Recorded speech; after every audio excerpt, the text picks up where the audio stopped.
We're live. What's going on, everyone? It's Adam and Craig with Grandstand Golf. This is our round 4 DFS Showdown targets for the Valero Texas Open. Craig, we have, I don't know, what would you say, cream rising to the top, or what do you think about round 3? Well, I mean, some of it for sure. I think you got a little in front of yourself when you were claiming your Hoffman fade was a good one after day one because he the last couple Yeah. days he's just been like, oh, this is my best course, right? I'll continue to show that.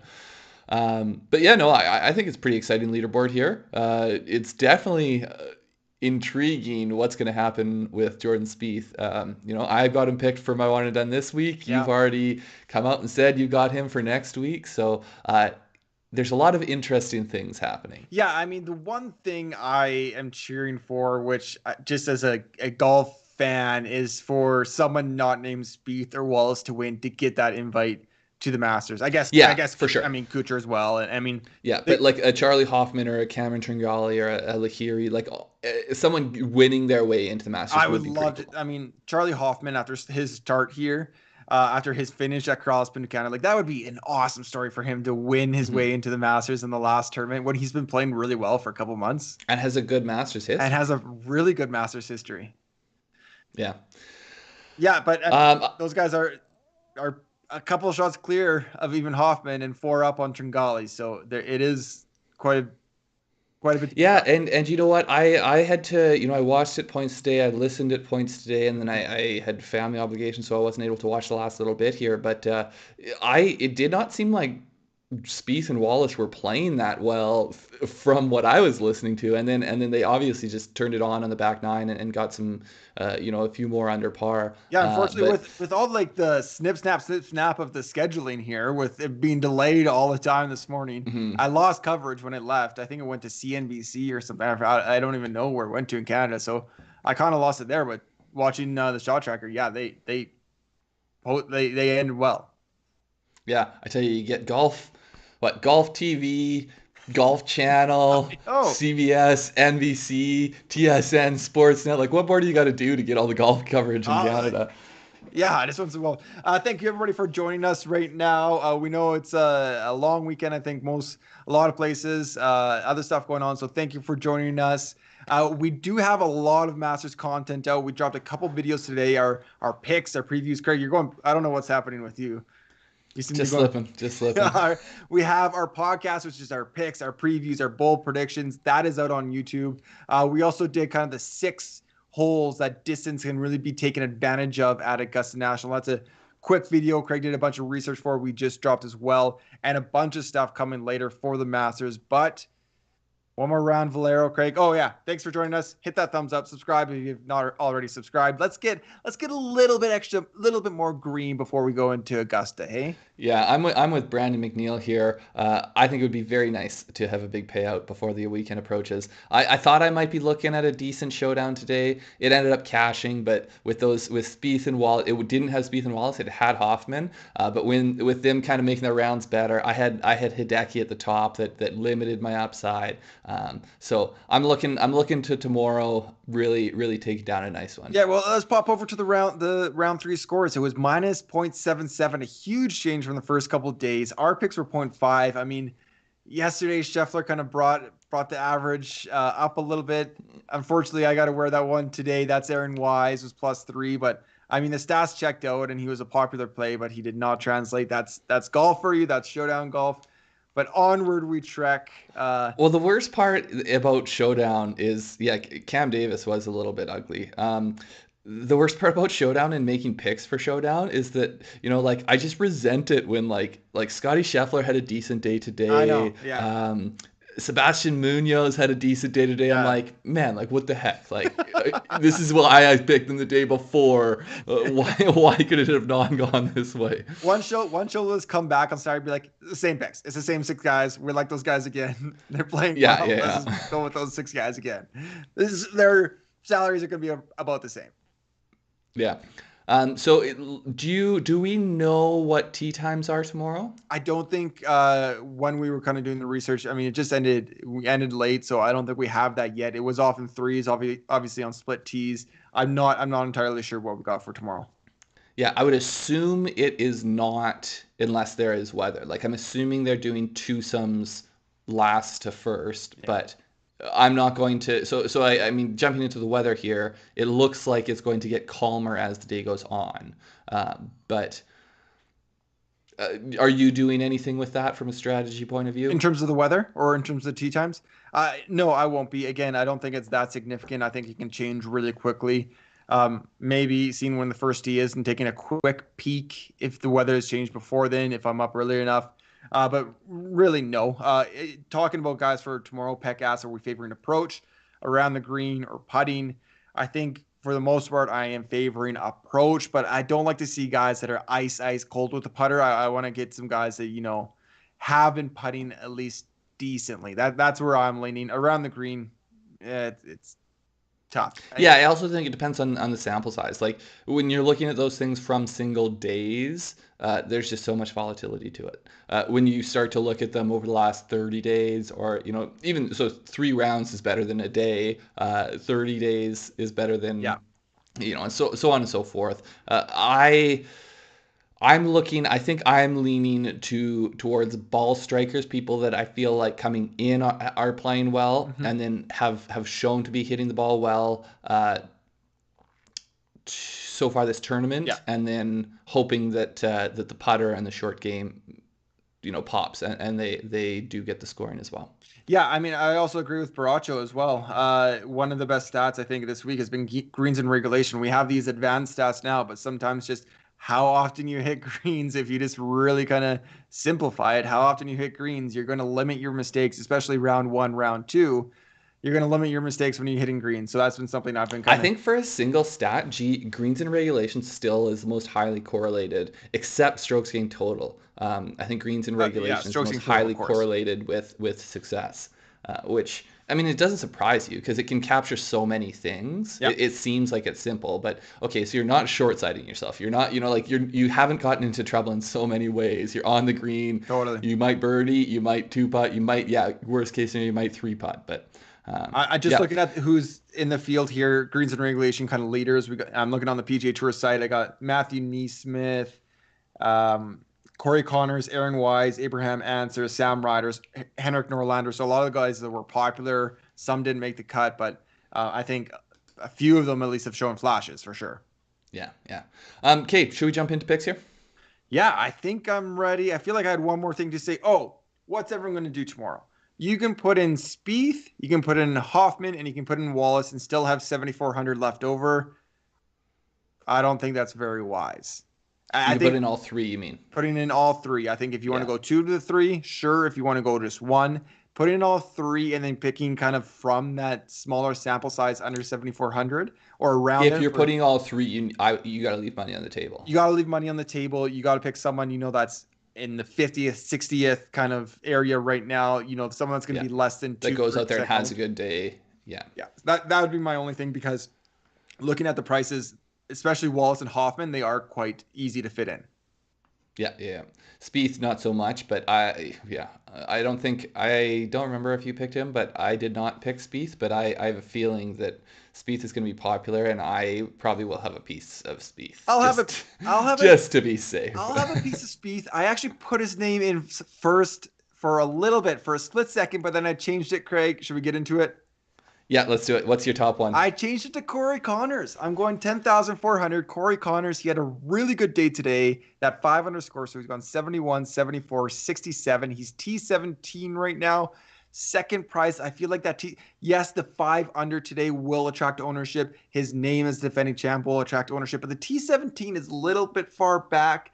I still think he can sneak into a top 5 because those other guys are ahead. He only has a few strokes to make up, and he's really kind of in that top 5 conversation. But what has he been doing? I mean, ball strikers. He plays this course really well. He hits the ball really well. He's great off the tee. He's third. Approach, he's doing pretty well for the tournament. He's 23rd, 2.29. Around the green, completely losing. That was asked before. That is going to be a trend in my picks. That's not a trend that I look for. That just kind of happened with my 3 picks, that they're not playing well around the green. And he's actually putting well, which I love to see. So when you have that confidence, again, it was mostly from today where he was really positive. But when you have that confidence of those putts falling, I mean, we see it with Jordan Spieth. That can change so many other aspects of your game. We know he's a defending champ here. We know he can play the course well. The one thing I did look at, yeah, it's a small sample size. We are halfway through the season, so I mean there is quite a few rounds. He is 8th in the PGA in round 4 scoring, 68.36. That is cherry picking a little bit, but that shows that he follows through. I mean, he doesn't get fatigued or anything. He finishes tournaments well. Well, when you got such a smooth swing, it's easy to not get tired. Some of these guys are really lashing at it. He's just so buttery. Yeah. No, I love the ball striking numbers this week. That's exactly the type of person. I don't know. I'm not probably, again, just because life is busy, I'm probably not going to make 20 lineups for tomorrow. Yeah. So I don't know for sure if I'm going to get him in. It's a tough price because I either feel like I'm going to spend up there and make a Spieth lineup. Yeah. I mean, he might be good to pair with, say you want to do Hoffman or Hoffman Wallace. And Wallace, yes. Because a lot of people will put Spieth with those guys. Yeah. My top one here, I'm going with one of them. I'm going Charley Hoffman, 8,900. 75, 66, 65. He's minus 10 in third place. How's he done it? Well, he's got an eagle, 16 birdies, 6 bogeys, and a double. His ball striking is awesome. He's gaining 4 on both off the tee and approach.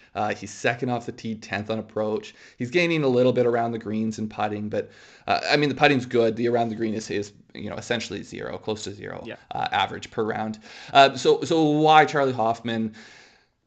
He just, for whatever reason, he plays this course so well. Like he's got a 2, it's 1.99, but basically essentially a 2-stroke gain total over 40 rounds. Yeah. Like when you think of a guy like Charley Hoffman at a course where he has 40 rounds of experience, the fact that he has maybe it's Dustin Johnson. You're like, okay, yeah, like that makes sense. Like he's one of the dominant players in golf. That makes sense that he'd have a full 2-stroke gained over the course of his career. But no, Charley Hoffman, 2 strokes at TPC San Antonio. I just love that. And then looking this is not at San Antonio. This is just his last 13 rounds total.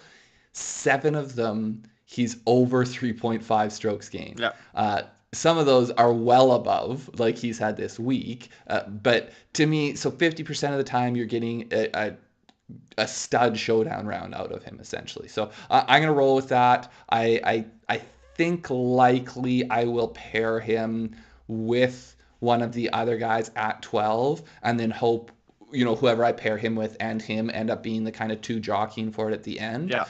But him at 8,900, I think it's going to be extremely chalky, but I'm pretty okay with that. Yeah, I mean, he's played incredible the last 2 days, like incredible. I think he does have the low round both yesterday and Saturday, both Friday and Saturday, the low round of the tournament. I mean, he's absolutely unbelievable that he's battled back from where he was after day 1 to be sitting 3rd at 10 under. Unbelievable. It's going to be chalky. If you think he's going to be worth it, it's good to pivot away from him if you want to, but I'm not. I'm gonna play him. Yeah, if I have multiple entries, even if I have one, he might make it. But if I have multiples, he's absolutely making it in at least one. Yeah. Burrow. Yeah, I saw that. I forget who it was, but someone on Twitter had posted after his first round. Guess he's not gonna have to worry about updating that shirt. I think he's gonna have to probably order some new shirts because he's gonna get a paycheck here. He's reminded us that Thursday victory laps or Thursday lineups are dead. Yeah. We need to remove that. I mean, it's a long 4-round tournament. Yeah, it's somewhat akin to Patrick Cantlay when he made the cut on the number at Amex and then almost won the thing.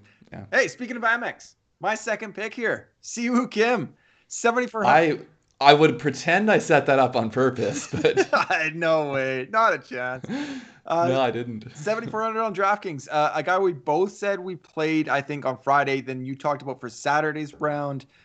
I'm going back there. I think the price is too cheap for kind of the potential upside that Siwoo Kim kind of gives us every single round. So 72, 72, 70. He's 200, T26.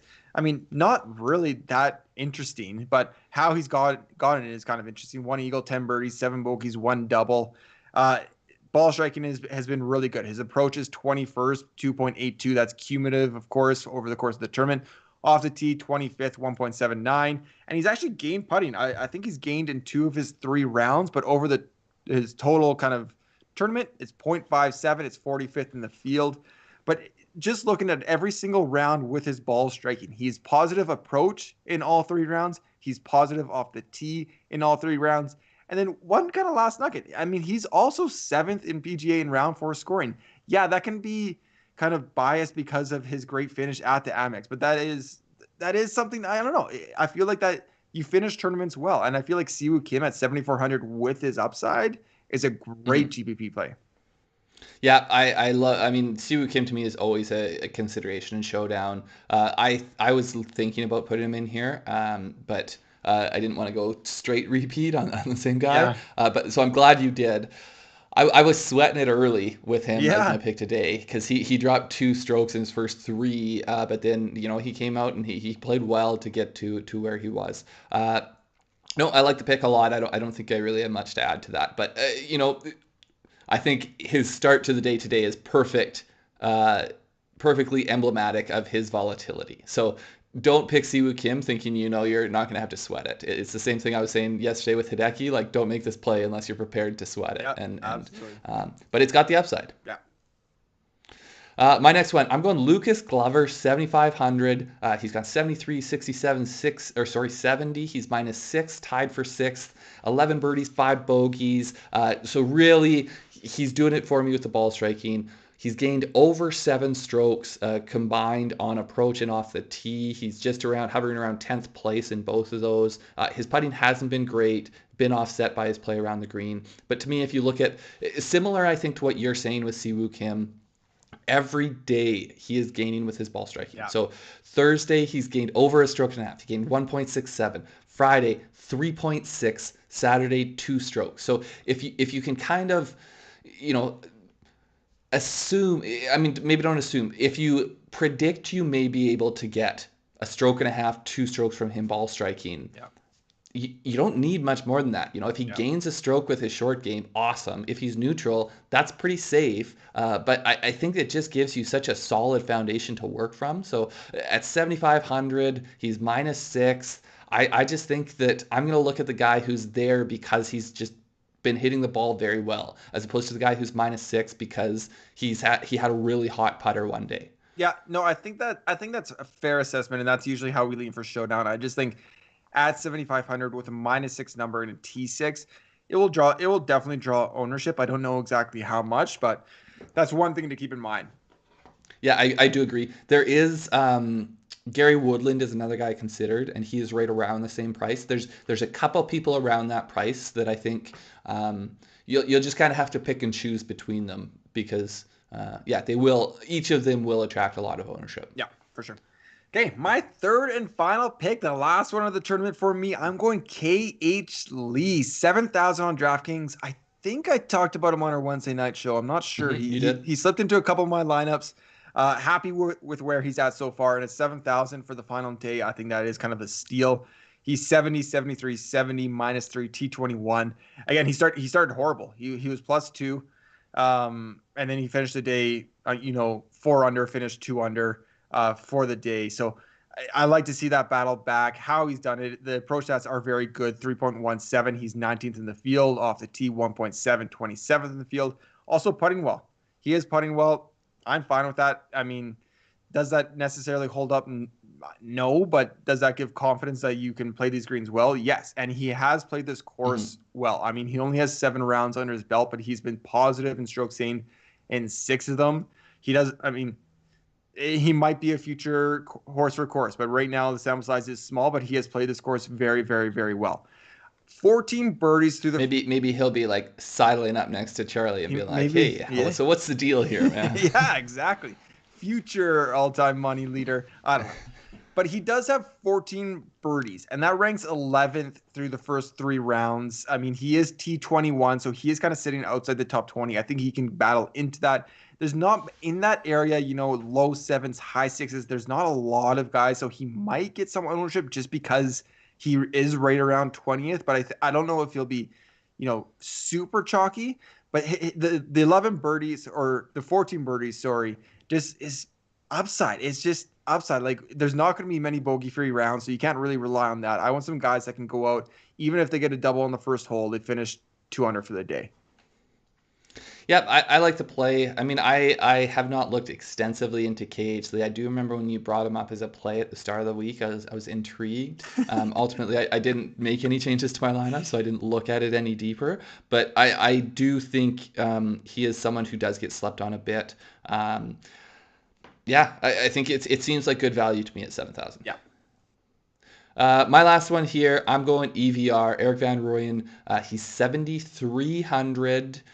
He's 71, 68, 72, -5. Is that right? 71, 68? Yeah, that checks out.